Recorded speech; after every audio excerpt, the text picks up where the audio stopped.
Akende et kozala na trouble au Congo. Il y aura un dialogue. J'aime même mes mots. Il y aura un dialogue. Na dialogue wana. Toko kende na gouvernement de transition. Après gouvernement de transition, toko kende na élection. De yo Tshisekedi comme président. Alors bi oza sur na bina za très sûr. Tozana ngo ini. Ezala pour une fois dans l'histoire na mboka na biso. Tozana ngo bomoko. Boyi basi batonga boka te cette fois ici. Toko tonga mboka. Cette fois ici. Toko tonga toko sala histoire. Cette fois ici, bakolo de la RDC na monde entier. Bobana wana baso diriger ba journaliste ba tonyoso ba policier. Moi sinde abota. Amen. Nzamba yeko la kisanga ke secours yango eye mwasi. C'est une femme. Nzamba la kisingai devant problème oyo excomina souka. Solution mwasi. Maintenant souci na ngai Seigneur. Kati ya mwasi oyo nini neza? Dans cette femme ya quoi? Tshisekedi au pouvoir. C'est les femmes qui doivent l'accompagner, ce n'est pas les hommes. Si on fungoli misu bien, on peut comprendre que les hommes ont échoué lamentablement. Namboko au Congo. Lui-même était Tshisekedi à l'Obakango. Ce qu'il a Tshisekedi, n'a comme président, n'a kosala kanabasi premier ministre, moi si la camion se passe. Pour mi parler mi tout na bango na so comprendre. Le président Félix ayebi singai na sala nini. Na lobi papa ezaka ka prière. Ndeko ki kwa nile accord. Ba ola sola na Félix Mbangubang bazali ba pharaon. Na lingo autant comme mututé. Ba pharaon tango bakokoma na mer rouge.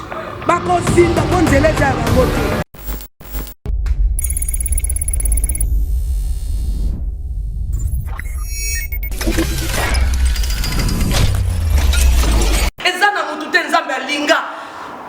Lokola mwasi pona nini apesa esengo abatela ye abomba ye na limumu bola bomba ye na maboko na kati ya limumu yelele na kati ya limumu mibali nyonso bazana ba poste le basa ba général basa ba ministre azana ba président mais azana limumu e batela kaye e bomba kaye e boya ka kufa amen soki mwasi wana boyaki ayo boka na tara satan na toilette mais pour ça lelo il y avait une femme bien aimée. Il y avait une femme qui a eu compassion de ses bébés, qui a jeté un regard. Bébé n'a pas de fate. Bébé n'a pas de effet. Bébé n'a pas de cola. Ce qui est l'homme de Moïse, pour maman naye, a boyaki, a kufa. Biwa ya batunyosa, bana nyos. Mais a préféré. Na pas kata ina mai atiola ata moto solo kota ina mona kata bazo Israël libele mais c'est un fils qui va faire non c'est un fils qui va construire notre pays c'est un fils qui va rester l'histoire c'est un fils bakotuna ka une femme intime comme Elisabeth ba futa ka mbongo abomba identité na ye mais ça c'est mwana ngana monaka ya Congo ezokende Congo mobulu Congo ba trouble oza wapi. Amen. Donc on soit dans la église songolo, nazamo tout songolo, nazamo non. Donc moi ça on va l'étape pour aller. Il y a un groupe tous en anno ini. Et ça pour une fois dans l'histoire na mboka na biso. Tous en anno bomoko. Ba ibasi batonga ka boka te cette fois ici. Donc tonga mboka. Cette fois ici, donc tonga to sala histoire. Cette fois ici, ka kolona la RDC na monde entier. Pour bana wana baso diriger ba journaliste ba tonyoso ba policier moi sinde abota amen tozala makoki ya ko maîtriser bango ya côté ya bango moi sinyoso mama nyoso soki na ndako na ya buda siliki bana batosaka ba yokaka mama ona talo baka français te papa lo baka français bana basala ka tuko apprendre lingala mama langue mama na bango amen po bazaka tuta na mama na bango mais papa zotomboka lingi ndako na français alingi lingala te mais moi sur auti basaku auti bongandaka auti mboka songola ebi na français te mais inda koti bana kitoko oyo inda koti bana mayelo oyo mais bana bakosala volonté ya mama na bango amen bakosala volonté ya mama na bango voilà biti na biso lelo na kati de sikoyo on doit réunir tout autour de nous pour réfléchir. On doit réunir tout autour de nous pour voir un pays d'ici. Un pays tout le monde dit que Congo a voté kata to kata biteri côté kaboka ni kona ko fêter langage wana ya babe. Mona kotambola malem. pour nanda wana ezana mwasi moko. Amen. Alors on a tiré. Alléluia. Elle est tirée à soi. Parce que m'a défini la femme est mal définie dans notre pays. Ce qui nous ont récité à cause de ça. Chacune de nous quelque part pas yaouti, a un caractère, a une tendance là. Ce qui te regarde le caractère tendance. Pour atteindre l'objectif de la femme, vous allez unie. Et pour ça, là, exploit la vidéo de l'autre.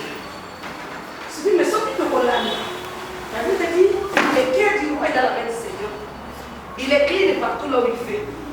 C'est dit, mon Seigneur soit à Zokaka. Zokaka n'est pas naïf, on est là. Soit multilingue.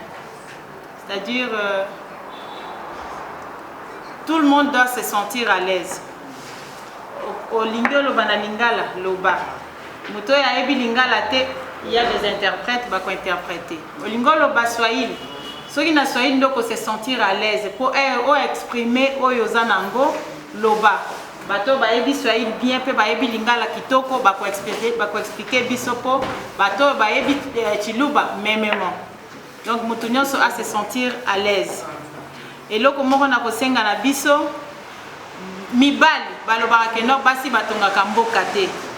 Mais moi j'ai toujours dit non na adage wana parce que tout ce qui est aujourd'hui c'est la femme. Osa la présidente de la République, osa la première ministre, osa la qui que vous soyez, ce qui moi c'est appelé ça qui est éducation te, ce qui moi c'est accompagner yo te, okozala oyo zate.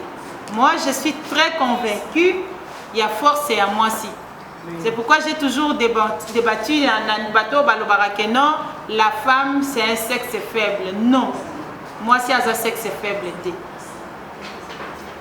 Parce que ceux qui toquent quand on est là, balobi mutu bakela na mabele.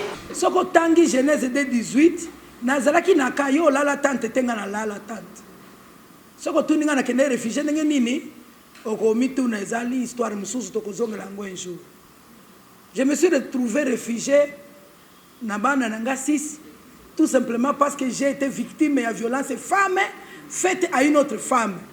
Nayambi belle-sœur Nanga Ndako. Moi, si petite sœur ya mobali Nanga moi na noko na ye, aye ko bimelanga mbanda pe abimisi ngana libala ngana keina bana 6. Balingi baboto langa bana nangai na se retrouvé réfugié na ka pono zoki mabana nanga baboto langa bagote. Na tiki biloko nyoso ba jipe tout. Donc je me suis retrouvé réfugié, il y a violence, femme faite à l'autre femme. Il y a moi si il faut azana force, aza pena ba esprit mabe ceux qui comprendre. Alors Genèse 2:18. Le Seigneur qui me dit la femme c'est une aide semblable. Si kon zamba bandiko décortiquer lenga aide wana. Alors bien dans jardin d'Éden il y avait un problème.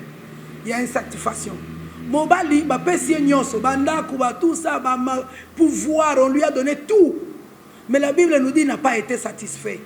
Maintenant, le Seigneur regarde, na sala nini pour Mobali oyo, makambo bonga na jardin de Déon, na investir makasi nanga mingi. Et directement le Seigneur, je vais chercher un secours. Na makanisi nanga secours ango, elinga kezala peut-être ba milliards de dollars. Secours ango peut-être elinga ke ya banda kwa étage, auto pesa ka valeur. C'est courant que y a voyage aux États-Unis. C'est une mission de kanisa. Mais bikamwa nzamba yako la kisanga que c'est courant que moi si. C'est une femme. Nzamba la kisingai devant problème oex komina suka solution moi si. Oh. Maintenant souci nangai Seigneur. Quand ya moi si oyo nini ndezala. Dans cette femme il y a quoi? Betelanga na lisolo moi si oyo. Oyo na kati na ye azali plus que l'argent, plus que l'or, plus que les étages, maisons en étage, pouvoir nyoso ezana kati ya. Elle est quoi cette femme ici? Donc makanisi nanga inakende ke musika penza. Beaucoup des années nazo réfléchir sur ça. Tu n'as qu'à comprendre que moi si na Saint-Esprit bazala kalipas. Na Bible de Genèse Apocalypse na tangi Bible ceux qui nazo compter peut-être na sina tangi yango nyoso 20 combien de fois. N'a écouté la de Genèse Apocalypse, nulle part le Seigneur a dit que aide. Et kozala mobali, to mbongo, to oro, to diamant. Alobi que lisungi ezaka ka déplace alobaka. Lisungi ezali Saint-Esprit. Lisungi lisusu eko bima mwasi. Mais tant qu'on a continué kaka makanisi na ngai, si la femme est une aide et le Saint-Esprit aussi une aide, cela veut dire batumi balona bazana complicité moko boye. Ce qui Esprit Saint balobi na kati na Trinité, Dieu le Père, le Fils et le Saint-Esprit, nyonso misa to sali nzambi. Et que le Saint-Esprit azali li passe à moi. Donc moi ça azali petit Dieu. Ndene ko comprendre que moi ça azali ma coquille belé. Et c'est là où j'ai dit la femme n'est pas faible, elle est une force. C'est là où j'ai dit que la femme est forte. Tant qu'on a comprendre que la femme c'est une force, j'ai été soulagé directement. Na komi komona ke naza capable de kosala makambo nyonso. Soko okutoenga mingi, oko comprendre que maman José na lingate ko dépendre na mutu. Na linga kaka na zana na dépendre nga moko. J'ai compris que nyonso na koyi kosala ngonga moko. Il y a des fois les autres croient à la orgueil, même la famille n'a pas koufa penzata na un frère na zate, même comme on n'a pas le canabalois comme si tout va très bien. Parce que na tchaka na mtu nanga que je suis une force. Alors, c'est là où maintenant j'ai compris que même mon bali azana makasi à moi cité. Biso basito leki mobile na makasi. Ceux qui va kamati voiture moko e kangami awa. Balobi on va secourir cette voiture. Bande ko bakoya na vélo. Donc, et non que secourir voiture et kangami, ça veut dire qu'il y a un wakati ya kilo makasi koleka voiture. Alors ceux qui m'ont bali oh balobi ende nyonso a bloqué ada kangami et on vient les secourir par une femme. Nani nda za force.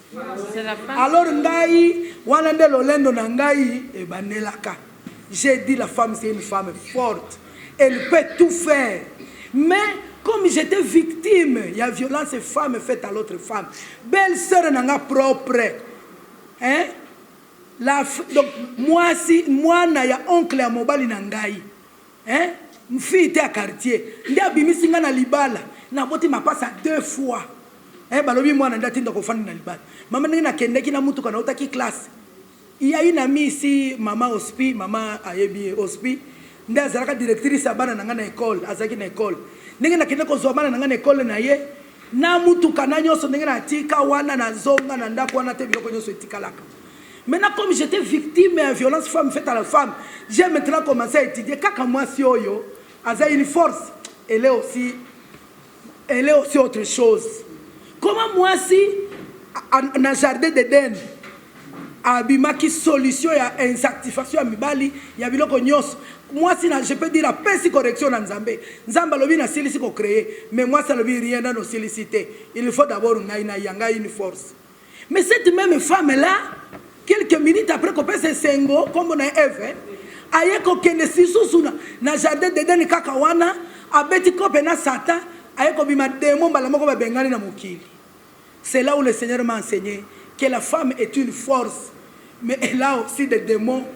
Ce qui a signé quand on a minute à Salomabe, maman, mobali kuta kosa. Et c'est là où le Seigneur m'a révélé les 2 faces de la femme. La femme c'est une force, oui, mais elle a 2 faces. Ce que kutali na Eve, oyazaki coaché na Nzambe, tu seras heureux dans ta vie. Akopesa yo bonheur, akopesa yo sengo, parce que c'est une femme produit fini. Ya Nzambe, oyazaki coaché na Nzambe. Mais ce que kutali na Eve, la coacher na Satan. Moi, si on azali derrière les œuvres du diable, elle est plus mauvaise que 10 hommes. Et c'est comme ça, na tiaki makamona déjà la mutu nangai et tikala bongo. Il m'arrive des fois de ne pas avoir confiance totale dans la femme. Ce qui n'andimi on a moni que makamoneza solo nandima kayo libela yangona baku ezala kebele parce que na fongolela mutu mutema neti. Parce que je crois que cette femme peut faire quelque chose. Mais ceux qui n'ont pas organisé sous deuxième phase, c'est Pézali et Bangi Sakangai. Donc, quand vous nous dites investissez sur les femmes,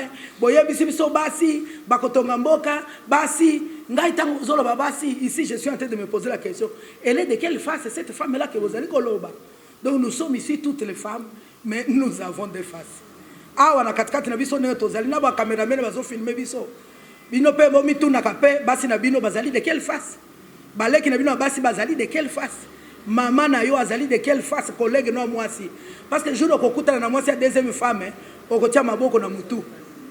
C'est là où na bandaka likambo ya femme forte. Maintenant, j'ai conclu que cette femme là qui est vraiment forte, c'est cette femme-là qui est avec Dieu. Et c'est comme ça que j'ai créé réseau de femmes fortes avec Dieu. Femme forte avec Dieu, c'est là où j'ai commencé cette vision. Et nakoli kaka nengwana nazali kaka koloba ke moi so azali na nzambe nazali moi c'est solo. Mais oyo azali na Satan na tiela kaye point d'interrogation. Alors, c'est ça ce qui n'a yebisio idée origine idée yako génial ya nani origine femme forte ou wana déplacer bandelaka. Mais souci na ngai ezalaki nini ke nzamba zo yebisa ngai. Avant Kabila akende et kozala na trouble au Congo, il y aura un dialogue. J'aime mes mots. Il y aura un dialogue. Na dialogue wana toko kende na gouvernement de transition, après gouvernement de transition, toko kende na élection, ndeyo Tshisekedi okoma président. Alors bi oza sur na bina za très sûr. Si manangwa yebi singai kaka nde sinya suka wana na bi kaka ya suka na soko tosi makambo na zo yebisa yo eko réussir. Et loko dini lisusu na binzamba zo yebisa ngai na période ono kozalaka président de la République travailler avec les femmes alobi osala na basi tika mibali c'est les femmes qui vont t'aider à avancer. Je pense que vous allez comprendre pourquoi vous allez avoir. Tshisekedi au pouvoir, c'est les femmes qui doivent l'accompagner, ce n'est pas les hommes. Ce qu'on fungoli mis ou bien, on peut comprendre que les hommes ont échoué lamentablement. Namboko au Congo. Lui-même était Tshisekedi alobaki yango. Soki ngai Tshisekedi na komi président na kosala kana basi premier ministre moi si bakamunyo so basi po mibali mituna bango na zo comprendre te. Tala makambo esali na assemblée lobby. Tala makambo ezo salema na mboka na biso. Tala tema mabema politicien na biso bakomi nango. Tala égoïsme ndenge koti na politique. Tala nanu ndenge esprit personnel et koti. Onga FCC, onga MLC, onga IDPC, onga IKASHE, onga ingai komi déjà ngai. Maintenant le temps de la femme est commis. Prophétie à 2011 est coquille. Basi la muka. Tangu Félix azo sala discours na wana. Tangu alobi femme na fandi na kiti na seki. Na sukela ki wana te. Tangu na yisi Tshisekedi tokabwani na kei Tshisekedi ayebsinga non. Maintenant moi je suis d'accord. Mais je vais te donner aussi une mission. Kende pas Kabila na yo. Awa Kabila yeyo ngai yeyo chez Kabila. Kende ko yebisa ye. Ati kangai na zana ngana besoin ko zana ba policier te na limité. Abi bisa ba policier na ye ati kangana kende nanga ko pema na poto. Nous sommes quittés na wana tokei na chez Kabila. Tokei ko yebisa bango tokomi kuna Kabila chef de l'état to solo na bango message ndenge Tshisekedi alobaki nyoso tout et salemi babimisi ba police na limité Etienne Tshisekedi akei poto. Le président Kabila, l'ex-président a commis na kimia. Nema kimia wana bomonaka. Dialogue moko te tinaka Tshisekedi akepoto. Conversation à Nations Unies te. Ngana Sylvie Tomoraka bango libanda babwela ke bango kota. Mais c'était l'esprit de Dieu. Un esprit, un ainsi dit l'Éternel. Ne fandika Tshisekedi kimia. Atika la koloba lisusu te parce que le Seigneur lui a dit fanda kimia. Et loko fayulu azangi lelo. Soka zoki mutako yebse fanda kimia. Après des mandats de Yopokoke. C'est là où je suis en train d'interpeller la femme. Il y a une mission que nous devons accomplir. Bataille Eleki 2011, 2016. Bataille Kei, na fani nangai. Nzambe ayesikoyo kosala ngai subikamwa. Na lingina laksabino photo moko. Bozomo na photo yo. Oyo nani o? Awa nzamba tindinga na kende koyebisa président Félix. Na kende koyebisa yeke papa na ye akokufa. Yenda kozala président. Na moni azo prêter serment. Mama Rosalie. Oyebi kamuna jour na kendeki. Qui a prêté serment comme président. Nazali devant presse. Ce qui nazali kokosa. Jean-Marc Kabound. Yaka koloba na presse ke nazo kokosa. Pour nazali koloba makambwana Jean-Marc Kabound était à côté de Félix. C'était au bureau de l'UDPS. Jean-Marc Kabound, le président Etienne Nazoke Nekokouf. Mais on a moins prêté serment. Félix Tshisekedi. À cause de la président. Mais il y aura un problème. A tenir un problème nin. Nazo mona accord. Ba maman. Boyo kanga bien. Balo ba kena Congo ba pasteur ba za ba farceur. Mais ba pasteur solo ba zali. Pe ba yo kamakate ba za ba pe na église minene te. baza pe na bakombo minene te batamisa pe bajika minene te mais bazali. Le Seigneur me montre en 2017 jour oyo namir un accord mal négocié ba juriste bozali awo des articles mal négociés et memeli mboka na biso problème mbala moko na yebisi Jean-Marc Kabundi na président Félix balobi siko to sala nini nga Félix atuninga pardon azali président de la République quoi le président Félix ayebisi ngai na sala nini nalobi papa ezaka ka prière ndeko ki ko annuler accord wana siko ayebisi nga maintenant qu'on commence la prière j'ai dit non déontologie pastorale et puis une autorisation tengana sambela na yo mais je dois recourir à ton pasteur soki nazali kokosa Roland Dalo pasteur Roland Dalo nazali diboso presse aya ko témoigner makambo. Le président Félix me dit va voir mon pasteur Roland Dalo. Roland Dalo yambinga na église na apte filate na bureau ne privé à GB pemeni ya mino Congo tozalaka lisusu biso boye ndenge toza 3 na Jeff Pambi nde azangia ayambi biso na expliquer nzamba lobi il faut ça mais makasi pona mwana na yo président Félix kala mingi talinga comme président abi makambo za minene wana vraiment il a douté nazali devant presse nazolo ba solo alobi en tout cas je te donne le droit kende ko sambela pona ye comme on avait programmé la prière avec le président Félix na Jean-Marc Kabundi ba voyager il y avait voyage moko on n'a plus prié donc ce qu'il est là au moni président Félix alobi a annulé accord nzambe apambola ye atombola ye c'est ça la volonté de Dieu. Nga maman Bishop José depuis que le président Félix a contacté le pouvoir natikala jamais kokende koluka ye au moment yebinga très bien pourquoi parce que j'ai douté de cet accord nazalaki ko douter na alliance wana. Je disais toujours à l'honorable Jean-Marc Kabundi nanda kunena partout président soki nanu bokabwani na batu wana te bokozala na nzambe te le Seigneur ne vous connaît pas dans des alliances c'est un pouvoir prophétique botika ko bakisaba Mungu ana ba pilipili IDPS doit servir le Seigneur yango moko sans alliance ba yebisinga nazoko exagérer ba mususu ya kamere balobi nazolo ba mabe mina lobinga nazolo na ngai de l'Éternel. Mais l'obitang na yoki le président Félix a rompre alliance wana. J'ai dit maintenant la volonté de Dieu s'accomplit. Et c'est alors où ngai mama Bishop José maintenant na koki ko bima libanda 2 ans à pouvoir Félix na tikala ko batage du côté na presse. Lelo maintenant je peux ko bima libanda pe na lobby à haute voix que président Félix azali na kati na nzela ya Nzambe. Maintenant il a entamé la voie de l'Éternel. Makambouana ya corrompre na alliance na FCC na bakache wana c'est un ainsi dit l'Éternel daté de 2017 photo ya ngoyo et le président Félix soka moni photo oh il va se rappeler du jour donc il est dans la voie de l'Éternel maintenant c'est maintenant tango lobi kisalume banda j'ai dit effectivement ebandi oh yo so deza wana ezalaki nzambe te yango na baliwa yaki Yangwana ba destituaki ba Jean-Marc Kabundi parce qu'ils n'étaient pas dans la volonté de Dieu. Maintenant ils ont commencé avec Dieu. Yangwana ba maman. Tanguna yoki li sous le président Félix Alobi, je vais maintenant renforcer pour soutenir la femme. J'ai dit gloire à Dieu. Accorde la vision. C'est-à-dire le président Félix pour qu'il a réussir, ce n'est pas les hommes qui vont l'aider.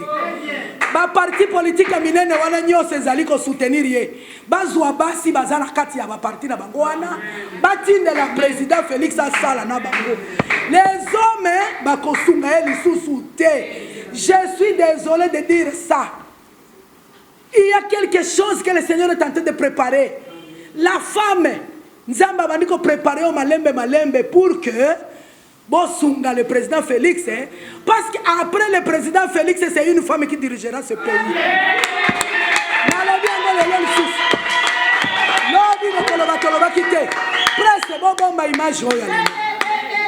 Bon, préparer déjà terrain. Bon, on a déjà qu'on s'est préparé les femmes aux côtés du président Félix. Parce que c'est le président Félix qui a causé la remise et reprise dans Mouassi. Les hommes ont échoué lamentablement. Ba grand parti politique aminen, ba FCC, ba Cash, banani wana ba parti minene nyos avec respect o ngana zalina bino pe na lingi bino mingi soki bo mitie lisusu bino na ba liste bo sala na président Félix boko échoué boka matabasi bazali na kati na ba parti politique na bino ndebo tinde pas Félix ba sala bino mibali bo pema sikoyo bo pema parce que le Seigneur ne vous reconnaît plus et si le président Félix a aussi kaka sali na basi Congo eko comme paradis. Mais ce qui a sali les sous na mibali wana eko simba te peu importe le nombre de députés bos bazali na yango. Le nombre de députés te eko permettre Félix à réussir jamais. Le nombre de ceux qui a unité et loko eko tout tinda Félix à réussir pouvoir naie se mettre en application ce que le Seigneur lui a dit. Parce qu'il y a un programme de l'Éternel qui doit être mis en application et non l'intelligence humaine. Félix, président Félix n'a pouvoir, ce n'est pas lui. Oezali mandat ya papa Etienne Tshisekedi. Yango tokoma ki livre. C'est Bishop José Rachidi mutokoma ki livre. Jour président Félix aleka ki président. C'est un pouvoir d'accomplissement à promesse. Nzamba promettant papa Etienne Tshisekedi kakopesa un pouvoir. Mandat oezali mandat Etienne Tshisekedi wa mulumba. Et d'ailleurs, tant que le président Félix a le discours, je viens Etienne dans lui. Moi, je l'ai vu en lui. Et puis, j'ai encore vu Papa Etienne dans lui. C'est Etienne Tshisekedi qui est au pouvoir. C'est un esprit qui est en train de diriger ce pays. Ce n'est pas une personne. C'est un esprit qui est là au pouvoir, au sommet de l'État. C'est Papa Etienne qui est là. Président Félix a commandé mandat en 2023-2028. Ce qui a accompli la mission à Papa Etienne. Ce qui a accompli la ngote, il y a besoin de faire nini à Koboaka. Yangola na sengi na ba oyo bazokanisa. Moi je n'ai pas un dent contre qui que ce soit. Babylone comme sous la alliance wana ezali ba greffe. Ezali ba Jonas et continue na kati ya masuwa. Baba Jonas ba continue na masuwa. Ce qui bobaki bangoli banda te masuwa ko kende te. Ba bazolanda Félix mbangu mbangu bazali ba pharaon. Na linga autant comme mutute. Ba pharaon tango bakokoma na mer rouge. Bakozinda ponzeleza ya bangote. Je ne suis pas en train de flatter qui que ce soit. Mais nazali ko honorer mutumoko. L'ex-président congolais Joseph Kabila pour la passation civilisée à pouvoir. Tolérer la Kinzambe pour l'épouse de Lumumba. Toke de kosenga ebo limbisi. Pour la makila ba o héros. Pe makila ba autorité na biso tangana mboko. Mama biso tokende ko fuka mela mosa Lumumba kuna. Soki nga mama bishop nazali ko kosa. Presse. Botu nelangai honorable Magui Kiala. Elle est témoin. C'est elle qui m'a accompagné chez Lumumba. Tokende qui est pas maman Sophie Lumumba. Toke ko fuka ma kosenga bolimbisi. Après bolimbisi, Silvio za témoin. Moi c'est Lumumba lobi na pambolio. Basi boke ne liboso bino ne bokotonga mboko. Parce que mibali basi ba échoué. Magui Kiala honorable aux témoins makamnazolo. Yangwana, le Seigneur ne veut pas voir le sang de Kabila couler dans ce pays. L'ex-président, le sénateur a vu, le Seigneur ne veut pas le voir mourir. Na onyo so kolukaliwa Kabila. Mais le problème du Seigneur, c'est cette greffe-là, FCC. Nani mutokene ko créer biloko wana. Mungu awana yaki ponani. Il fallait laisser l'ex-président congolais Atikala, ex-président, accompagnateur à Muninga Naye, Azala libre, tout mon abiro na boulevard, to kenape ko tunaye, papa lo baki momemima ki asona kate abunagate, ulinga ko lo banini, il devrait être alinga ka za l'archive, tozo ke ko tunaye. Mais awa komi sikoyo ko sunga, azali ko sunga équipe moko boya batu, nde akomi na problème na nzambe. Et d'ailleurs, na tiaka parenthèse, je ne suis pas politicien kabisa. Tatango na azala qui postuler chaque jour comme indépendant. Pour nani na koki kondimate azala ex-président tout en étant indépendant. Pour biso indépendant de toze ko leksaye. Atikala jamais ko postuler comme président PPRD ou FCC. Bah tous les années auto bande ko voter c'est l'indépendant qui bande ko leksaye. Cette fois-ci azala na biso indépendant. Atikana no ba biloko na ba greffe wana ba FCC wana. Problème na nzambe zali ba FCC wana, ba greffe wana. Mais lui-même, il n'a pas le problème avec Dieu. S'il accepte de travailler avec le président Félix en paix, il sera sécurisé dans ce pays et personne ne le touchera. Il y a un peu de révélation.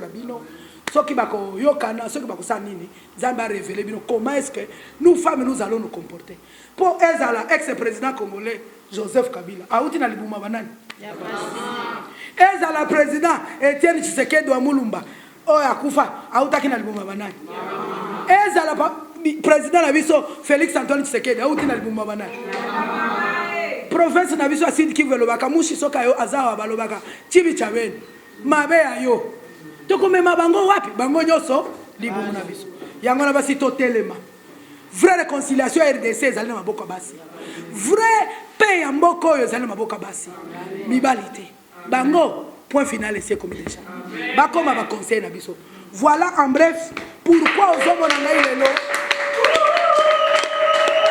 papa Vital Kamerhe trop pressé akei mbala moko mama Amida tika nzamba pambola mwasi wana amoni ngalobi tu es serviteur de Dieu moi je dois te recevoir akamati ngai na mama Kimbalanga membi biso na payote to fandi alobi avant oloba message nzamba tindi yo je dois d'abord te donner à manger parce que uti musika na 2 secondes bino basi oboyeba kobondela mbalite mitali bino na 2 secondes en tout cas ça qui 10 minutes était mais ça etondaki biloko d'ici jusque là ceux qui bazaki koyeba ke na koya na bitu pe na visa ki na ngate cette femme nous a accueilli et qu'elle a kingai très posée très calme là elle est en train de nous écouter na lobi nzambe bisinga mobali na yo akozala pembena mukonzi mais na tango akozala pembena mukonzi azala pour aider les faibles asunga bango mais soki akomi ko kapi papa to tanga tango susu livre de koloba bien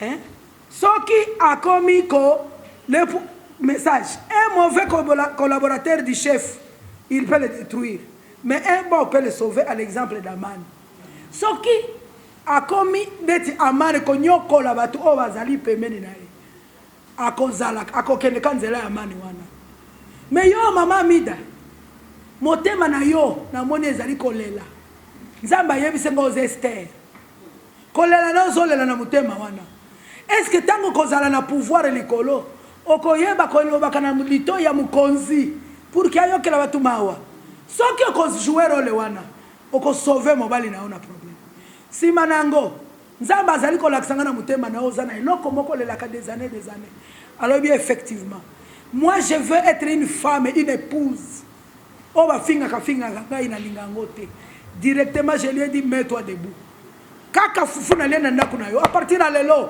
okosala mariage kokamisa mokili mobimba tozalaki na bishop Kimbalanga et après 2018-19 Félix l'équipe président bakei Genève babeti na bamesa bakutana na bakenya kuna après quelques mois président de la République Kamerhe pembeni na ye nalobi OK tomandi kotala sko film ya Amane soki akozala Esther ou soki akozala Amane bino moko bebi suite ngana bebi suite eti bino ni bebi suite mais oyo salemaki nzamba za nzamba mawa na bolingo on peut encore corriger le Cameroun nzambe soko lobi pardon donc ba makamu mususu une semaine avant d'échéance à Jean-Marc Kabund j'étais accompagné par ma maman tellement ba mona yo soki na kosa mobali na ye révérend Bravo qui m'a accompagné chez le président Jean-Marc Kabund nzamba tindi ngana kele ko sa président Jean-Marc Kabund ozonzela nini koyebisa Félix akabwana na FCC tokomi kuna bayoki nga mabe balobi yo nini yango nini makambo bimie bele to bimi na npo to bibozo comprendre te biso tokei okole makambo bele kai mena bele na préféré na bomba simanango une semaine après Jean-Marc Kabunda kwei yepe nzamba zali kozela ye akende ko accompagner le président Félix tel que nzamba lingi parce qu'il était témoin de tout mais ce qui a koti bikota na idepes et ko sanza ka un jour na partout est-ce que kozala na problème il est l'accompagnateur du chef il doit être aux côtés du président Félix Antoine Tshisekedi pour qu'il asungaye ati kate le président Félix na kata maboko batu bakwende ko endura en erreur c'est ça la mission de Jean-Marc Kabunda so kazali ko kende ko yela ba poste mususu wana etalinga lisusu te nzamba apambola bino